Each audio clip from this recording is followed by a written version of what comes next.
Hello दोस्तों। आज के इस डीप डाइव में हम जावा के पूरे इवोल्यूशन को डिकोड करने वाले हैं। एकदम बेसिक डेटा स्ट्रक्चर्स से लेकर जावा 26 के बिल्कुल नए और कटिंग एज परफॉर्मेंस फीचर्स तक।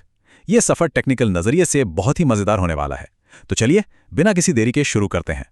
तो सबसे पहला और बेसिक सवाल, आखिर आजकल की मॉडर्न एप्लीकेशंस में हमारे पुराने स्टैंडर्ड एरेज पीछे क्यों छूट जाते हैं? दरअसल प्रॉब्लम उनके साइज में है। वो फिक्स्ड होते हैं। जैसे ही एप्लीकेशन का डेटा अचानक से बढ़ने लगता है, एरे की लिमिट सामने आ जाती है। अब बीच में उनका साइज बदल नहीं सकते, उनमें सिर्फ एक ही तरह का डेटा डाल सकते हैं और नए एलिमेंट्स को ऐड या रिमूव करना, सच कहूं तो काफी मुश्किल और नॉन फ्लेक्सिबल हो जाता है। और इसी वजह से हम शिफ्ट होते हैं डायनामिक कलेक्शंस की तरफ। यहां इस कंपैरिजन को देखिए। एक तरफ एरे हैं एकदम रिजिड और फिक्स्ड, लेकिन दूसरी तरफ हैं कलेक्शंस। ये पूरी तरह से डायनामिक होते हैं। इनका साइज जरूरत के हिसाब से अपने आप एडजस्ट हो जाता है। अलग अलग टाइप का डेटा एक साथ स्टोर हो सकता है। और सबसे अच्छी बात, इनमें सर्चिंग, सॉर्टिंग और फिल्टरिंग के लिए पहले से बने बनाए मेथड्स होते हैं जो डेवलपर्स का घंटों का टाइम बचाते हैं। तो आज हम क्या क्या कवर करेंगे? हम फिक्स्ड डेटा स्ट्रक्चर से आगे बढ़कर कलेक्शंस फ्रेमवर्क को समझेंगे, लिस्ट्स, सेट्स और क्यूज को डिटेल में देखेंगे, मैप इंटरफेस को मास्टर करेंगे और फाइनल सेक्शन में बात करेंगे जावा 26 के बिल्कुल नए फीचर्स की। चलिए सबसे पहले बात करते हैं द कलेक्शंस फ्रेमवर्क की। इसे आप किसी मास्टर क्राफ्ट्समैन का वर्कशॉप समझ लीजिए। इसे एक रियल वर्ल्ड एग्जाम्पल से समझते हैं। सोचिए एक लाइब्रेरी में हजारों किताबें। अब उन्हें बार बार मैनुअली अलग अलग शेल्फ्स में अरेंज करने की जगह अगर एक स्मार्ट कैटलॉग सिस्टम हो तो काम कितना आसान हो जाएगा, राइट? जावा कलेक्शंस फ्रेमवर्क भी एग्जैक्टली यही काम करता है। ये एक रेडीमेड टूल बॉक्स है जो ऑब्जेक्ट्स को बहुत ही स्मार्टली ऑर्गेनाइज करता है ताकि हमें complex data handling code scratch से ना लिखना पड़े। अब इस फ्रेमवर्क के कुछ कोर इंटरफेसेस हैं और उनके अपने रूल्स हैं। लिस्ट को देखिए, इसमें डुप्लीकेट्स अलाउड है और एक प्रॉपर ऑर्डर मेंटेन होता है। सेट एकदम स्ट्रिक्ट है, कोई डुप्लीकेट्स नहीं चलेंगे। Q totally first in first out पे काम करता है। और मैप, इसमें यूनिक कीज का फंडा चलता है। डेटा को इफेक्टिवली हैंडल करने के लिए बस इन्हीं बेसिक रूल्स को ध्यान में रखना होता है। तो अब डीप डाइव करते हैं लिस्ट्स, सेट्स और क्यूज में और देखते हैं कि सीक्वेंशियल और यूनिक डेटा को ये कैसे हैंडल करते हैं। सबसे पहले हमारा all time favourite array list. ये लिस्ट इंटरफेस का एक डायनामिक इंप्लीमेंटेशन है। आप इसमें डुप्लीकेट्स डाल सकते हैं और इंडेक्स के थ्रू एलिमेंट्स को एक्सेस कर सकते हैं। एवरीडे कोडिंग में ये सबसे ज्यादा यूज होता है। हाँ, एक छोटा सा टिप, अगर आपको डेटा को बीच में बहुत तेजी से ऐड या रिमूव करना हो तो वहां लिंक्ड लिस्ट ज्यादा बेटर और फास्ट परफॉर्म करता है। अब आते हैं एक बहुत ही इंटरेस्टिंग पॉइंट पे, हैश सेट और ट्री सेट के बीच का डिफरेंस।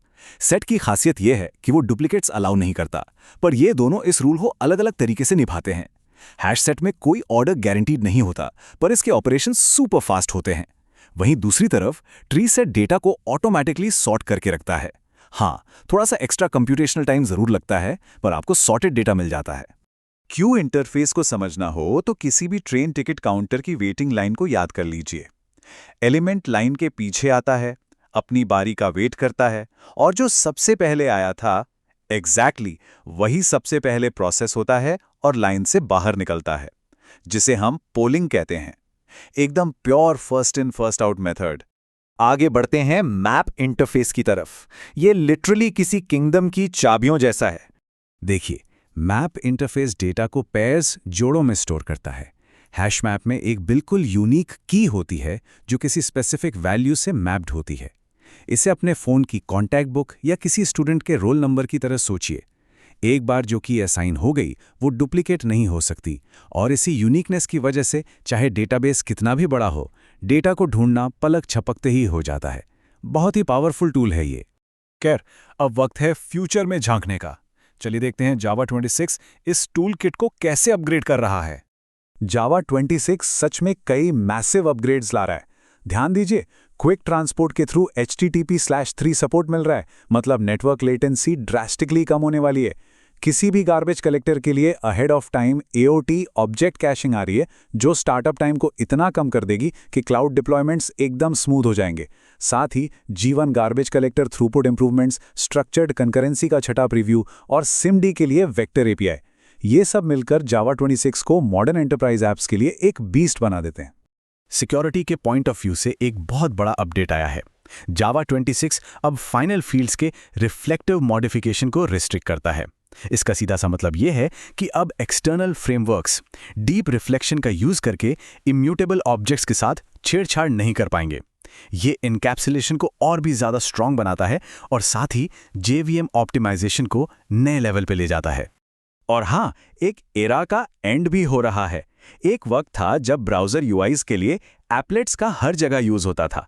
जावा 9 में इसे डेप्रिकेट किया गया था, लेकिन अब जावा 26 ने इस आउटडेटेड और सिक्योरिटी रिस्क बन चुकी एप्लेट API को परमानेंटली रिमूव कर दिया है। मतलब प्लेटफॉर्म अब और भी ज़्यादा लाइट और सिक्योर है।